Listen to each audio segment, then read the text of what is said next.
My sister didn't say a single word during dinner, not when I hugged her, not when I complimented the food, not even when her husband laughed too loudly at something that wasn't funny. She just sat there, her face pale, her eyes never quite meeting mine. I thought maybe she was upset with me, but then, as she stood to pour me a second glass of wine, she placed her hand gently on my shoulder and slipped a folded napkin into my palm. I opened it under the table. One word was written in her familiar shaky handwriting. Run. I looked up at her, stunned. She shook her head quickly, her eyes wide with something close to fear. Then she turned and walked out of the room without another word. I never touched the wine. I didn't finish my meal. And that was the moment I realized something was terribly wrong. When my sister Elise invited me to dinner at her estate, I wasn't sure what to expect. We hadn't seen each other in nearly 3 years, not since her wedding. We used to be close, inseparable, really. Growing up, she was my shield, my best friend, the one who held my hand through every storm. But something changed after she married Nathaniel. She stopped returning my calls. Holidays passed without a word. Then out of nowhere, I got a short message. Come for dinner. Just us. Friday night, 7 p.m. That was it. I told myself it was nothing. Maybe she was just busy. Maybe she missed me too and didn't know how to say it. I wanted to believe that. So I packed an overnight bag and made the 2-hour drive out to the countryside, rehearsing casual conversations in my head the whole way. I thought we'd sit down, have a glass of wine, laugh about old memories, and finally talk about whatever created the distance between us. The moment I pulled up to the estate, I felt out of place.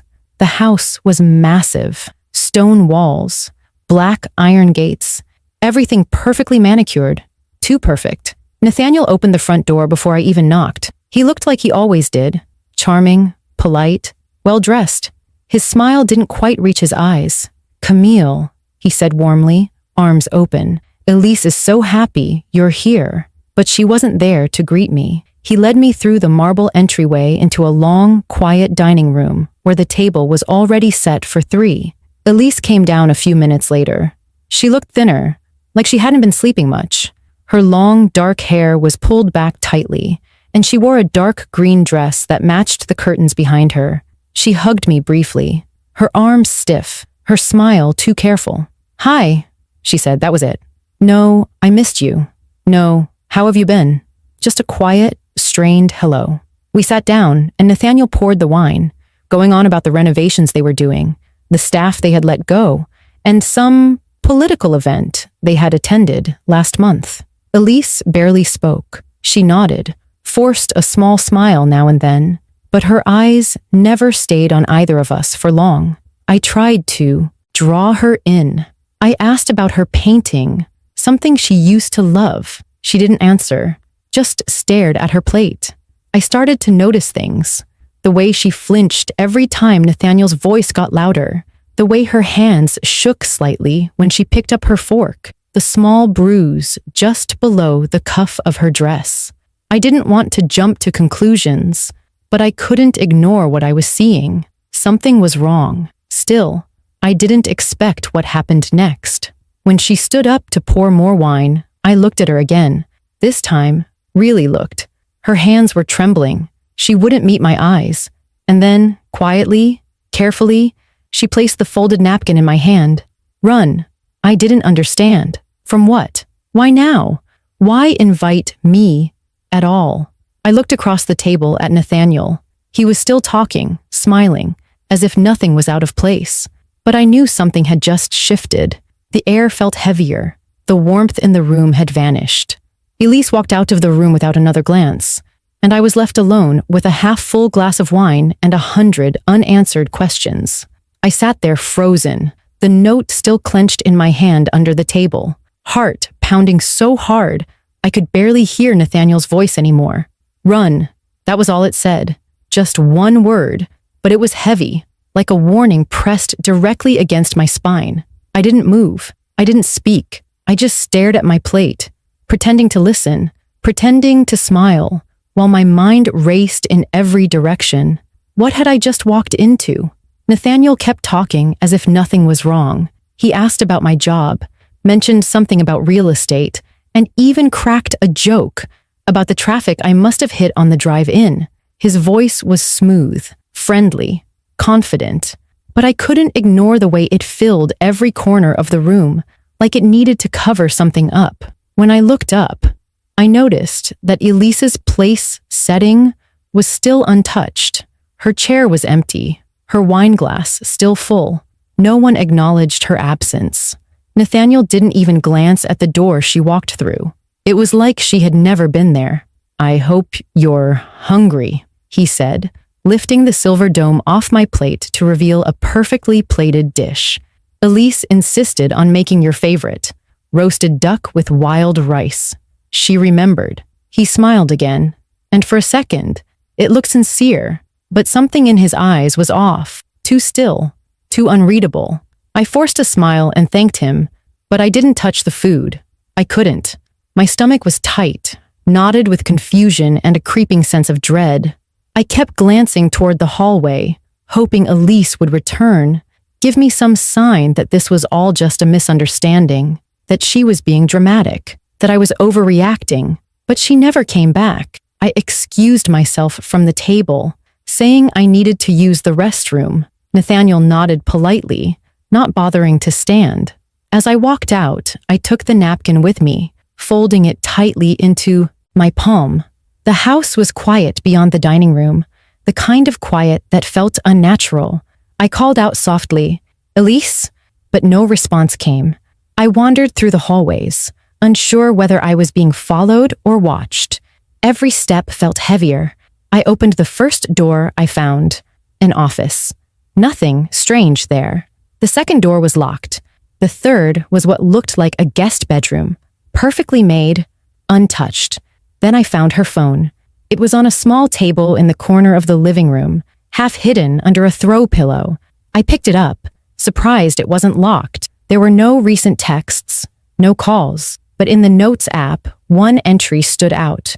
Just a single name. Help. Underneath it were several deleted messages, the fragments barely visible. One read, "He's watching." Another, "If I disappear, it wasn't me." My mouth went dry. I turned the corner and found a staircase leading down into the wine cellar. I hesitated at the top, something inside me screaming not to go down there, but I needed answers. I needed to know what Elise had meant. The stairs were narrow and steep. The air grew colder with every step. When I reached the bottom, I flicked the light switch and froze. The room was lined with racks of wine bottles, everything labeled and organized. But in the center of the room was something out of place. A small dining table set for two, plates still in place, wine glasses, dust coating the silverware.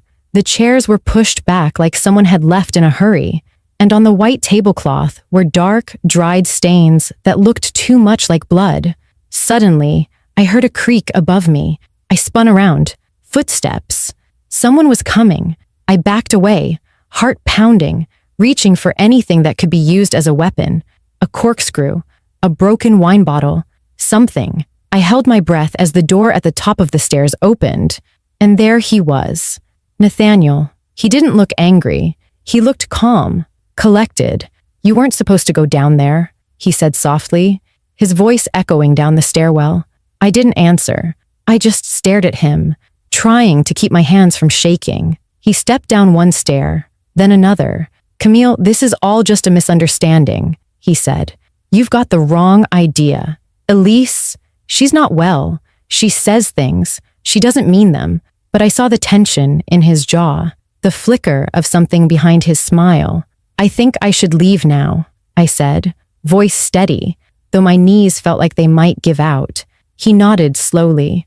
"Of course, but let's finish dinner first." And with that, he stepped aside and gestured for me to go up. I didn't move. My eyes stayed on him, calculating, deciding. The napkin with "run" still burned in my pocket. I knew one thing for sure. If I walked back into that dining room again, I might never walk out. I didn't follow him back up the stairs. Not right away. I stood there at the bottom of the wine cellar, my hands, clenched so tightly my nails dug into my palms. My heart was thudding in my chest, louder than my thoughts.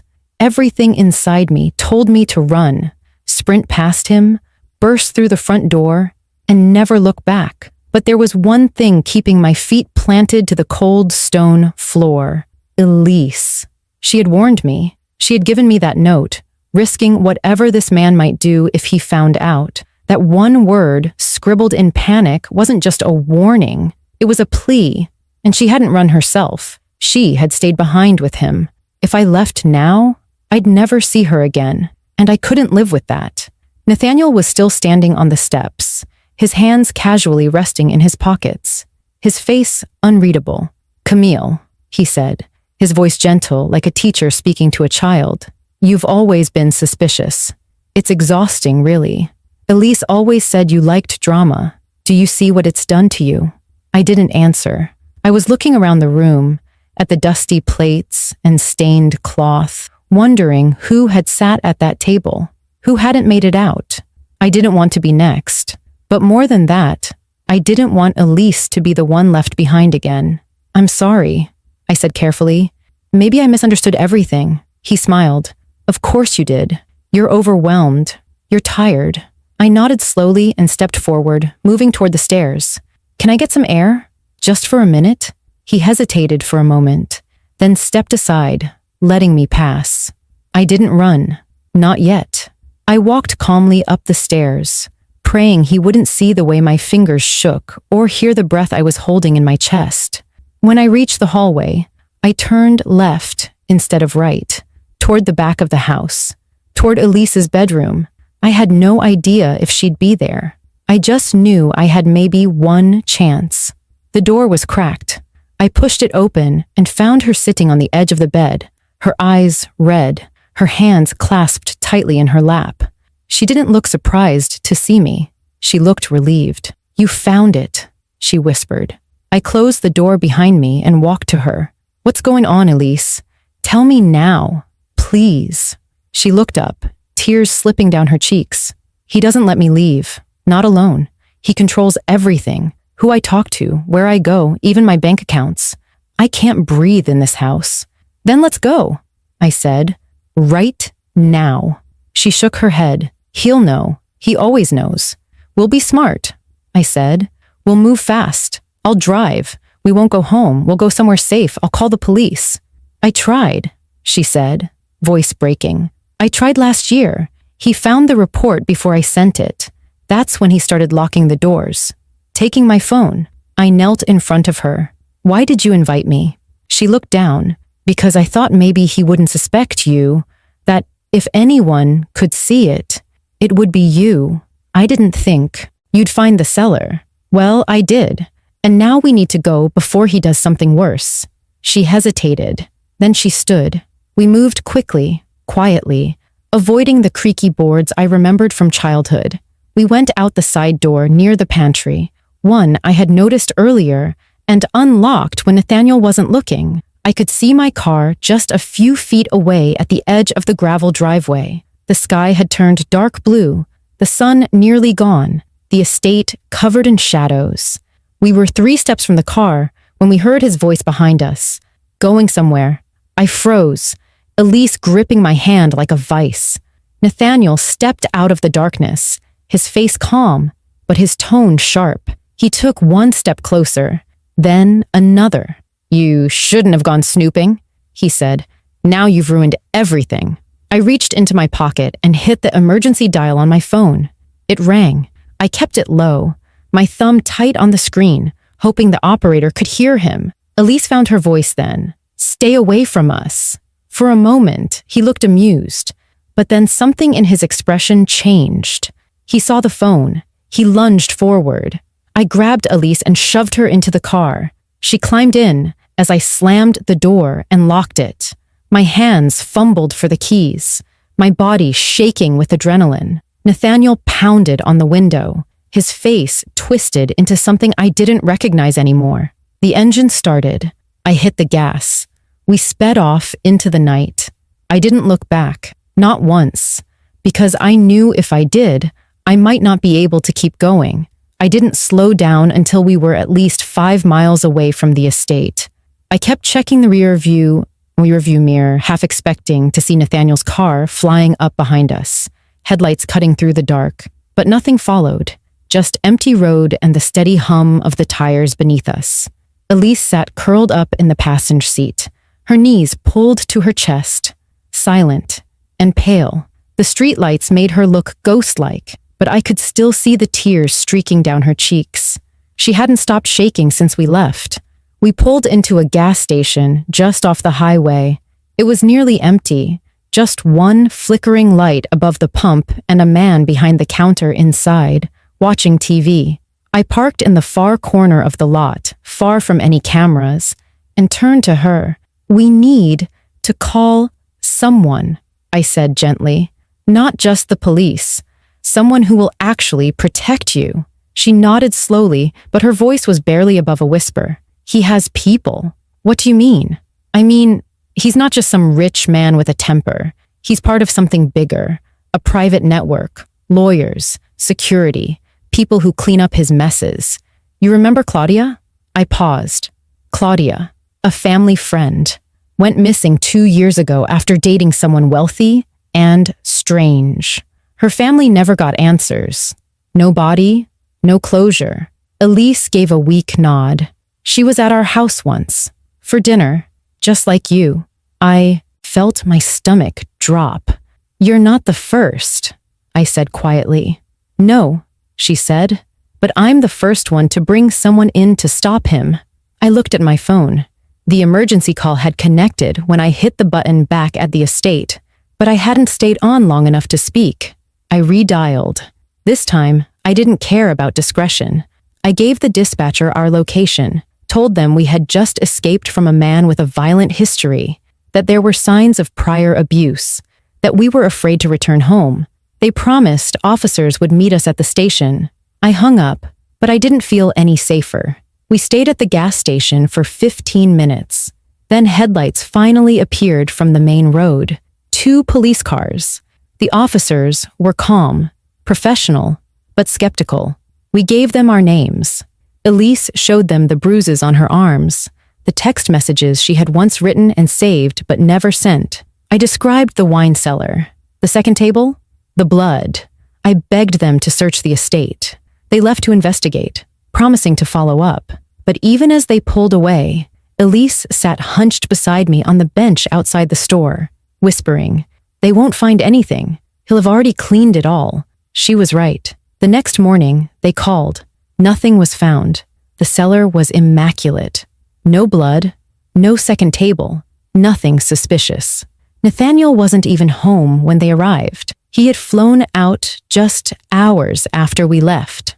"A business emergency," he told them. Convenient timing. Too convenient. We were told there was no proof of wrongdoing, no arrest. And just like that, he slipped through again. But I wasn't done. I made copies of every note Elise had hidden in her phone.